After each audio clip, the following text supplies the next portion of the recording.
The animals, trap, trap, trap till the cages fall. Hi, my name is Kyle Edelman. Hi, I'm Camila Grigera, Naon. Hi, I'm Wahl. On April 11th, the three of us sat down with students from Nottingham High School and discussed the presence of gender and class status conflicts in the first three episodes of the TV show Orange is the New Black. After analyzing the first three episodes with the Nottingham High School students, we noticed that there was an overbearing intersection between class and gender statuses within the Lynchfield prison. Toward the end of our discussion, we decided to interpret the television series through the lens of Judith Lorber's text titled Producing Gender. So, towards the end of our discussion, this is the thesis statement that we came up with. Through the lens of Lorber, the female inmates of the Litchfield prison are placed at a lower class rank in comparison to men because of the inherent inferiority of their gender status. This is a derivative of an underlying issue, which is the social institutionalization of gender in our society. According to Lorber, men and women are attributed particular behavioral characteristics which they must fulfill in order to maintain their gender roles and be socially accepted. She contends that gender is an unnatural social product of our society that assigns men and women different genders as a way of categorizing the two sexes, putting them at different levels of a social stratification hierarchy.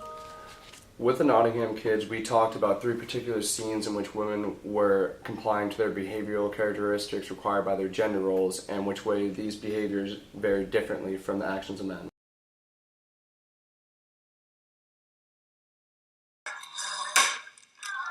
The fuck is this? Oh, it's my treat I'm saving. Just leave it. Leave it? Fuck leave it.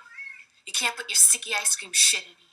It ain't just an ice cream. It's a king cone. Man!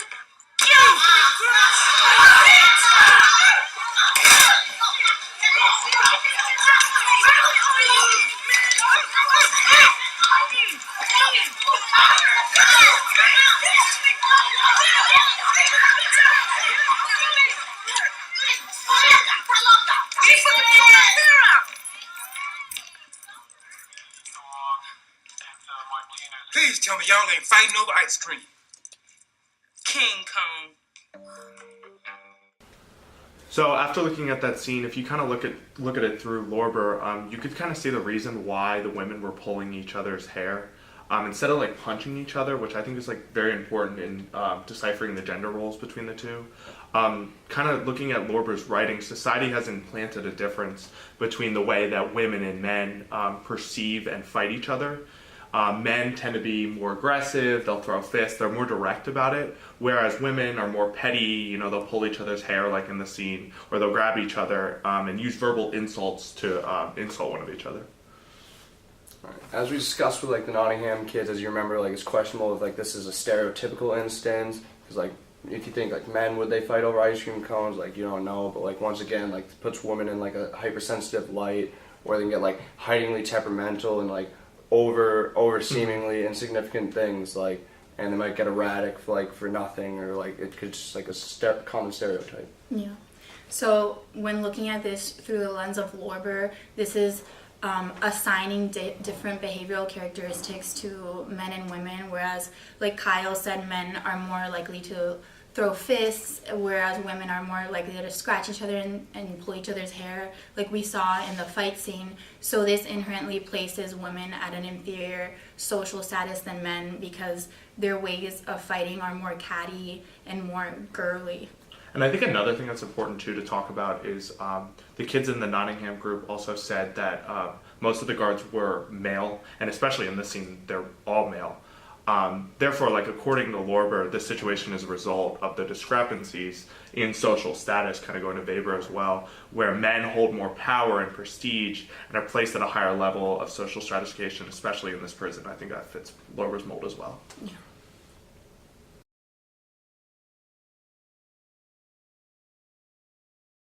It's just not.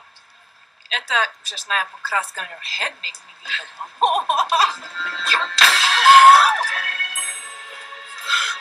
Ее сиску лопнула! Shit. What the fuck were you thinking?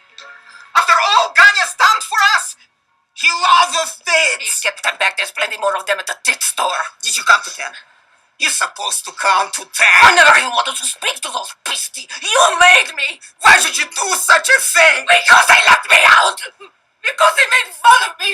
Because no matter how hard you try and how much we want it, there's the people who serve the bread and the people who eat the bread.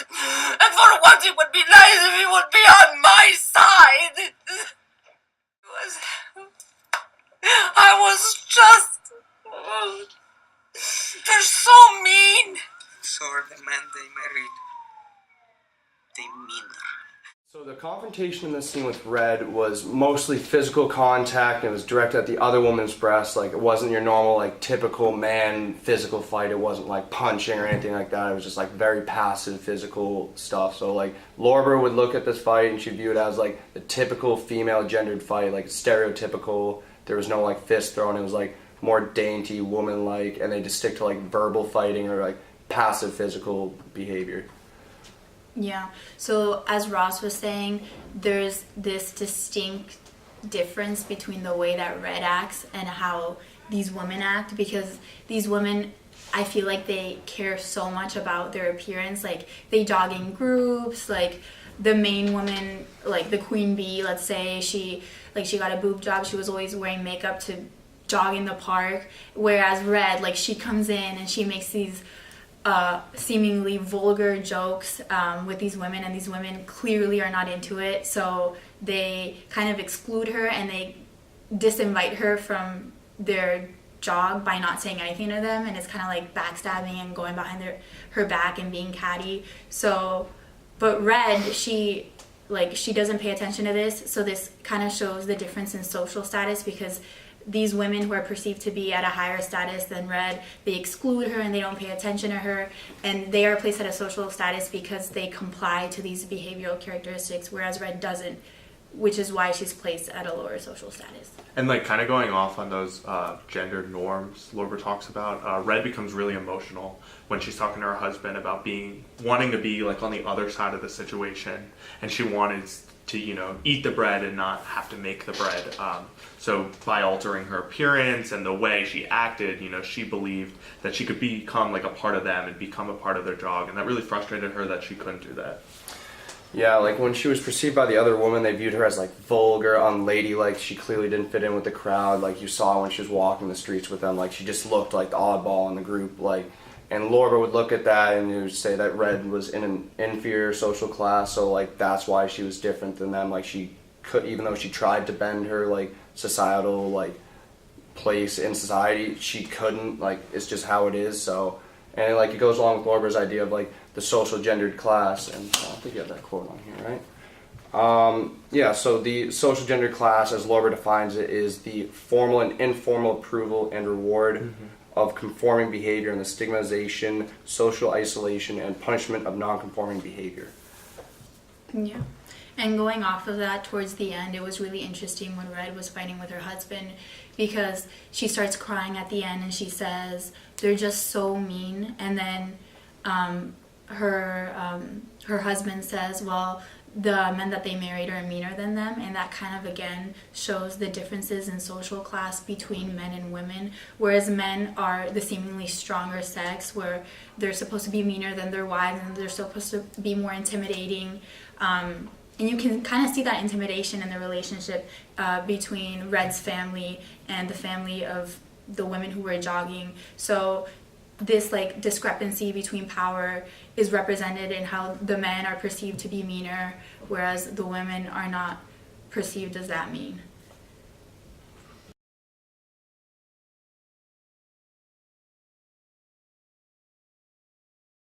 I got a line of golden girls complaining about blood pressure pills. Half this prison's on antidepressants. You take away their Zoloft, they're gonna go off the rails. Monumentally bad.